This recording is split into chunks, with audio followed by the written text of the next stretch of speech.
আপোনালোকক এটা বস্তু দেখাম অৰুণাচলত কিমান ৰিক্সি মানে গাড়ী চলোৱা ইমান সহজ কথা নহয় অৰুণাচলত।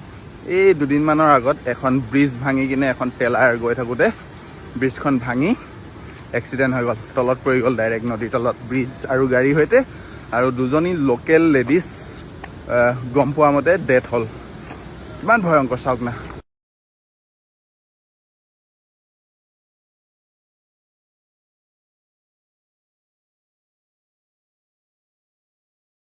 জইনটো ফাটি গ'ল, এইটো ভাঙি কিনে নামি গ'ল। সেইফালেও এনেকুৱা ছেইম, এই জইনটো ভাঙি গ'ল এইফালে, তাৰপিছত মাজত বেন হৈ গ'ল। এখন ব্ৰিজখন, তলৰ ব্ৰিজখন তেতিয়া এই বগা নতুন যিখন এখন অপেনিং হোৱা নাছিলে, তেতিয়া এখন তাত পাৰ হৈ যাওঁতে ভাঙি গ'ল। তো এখন ভাঙি যোৱাৰ পিছতে এখন ৰিচেণ্ট অপেনিং কৰি দিলে ব্ৰিজখন। কিমান খাটাৰনাক চাওক না, মই ওচৰৰ পৰা দেখাইছোঁ এবাৰ গৈ। এইখন চাওক কেনেকৈ ব্ৰিজখন ভাঙি গ'ল, একদম মাজত বেন হৈ গ'ল, আৰু দুইফালৰ পৰা এফালৰ পৰাও খহি গ'ল, এফালৰ পৰাও খহি গ'ল, আৰু মাজত বেন হৈ গ'ল।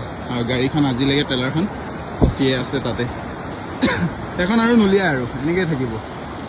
অৰুণাচলত বিশেষ এটা হেৰি আছে, যদি কিবা হয় এনেকৈ পৰি থাকিব, এখন এনেকৈ পৰি পচি খতম হৈ যাব। দলংখনো একো নকৰে, দলংখনো এনেকৈ পৰি থাকিব, গাড়ীখনো তাতে পৰি থাকিব এনেকৈ। যেতিয়ালৈকে পচি নিজে পানী বেছি হৈ কিনে উটুৱাই নিনিয়ে তেতিয়ালৈকে এনেকৈ পৰি থাকিব। ভেৰি ডেঞ্জাৰাছ, ভেৰি ডেঞ্জাৰাছ, বহুত ৰিক্সি ইয়াৰ, কি ক'ম। গাড়ীখনৰ ড্ৰাইভাৰ হেণ্ডিমেন কি হ'ল নাজানো, কিন্তু শুনামতে লোকেল দুজনী লেডিজ পৰি কিনে মৰি গ'ল।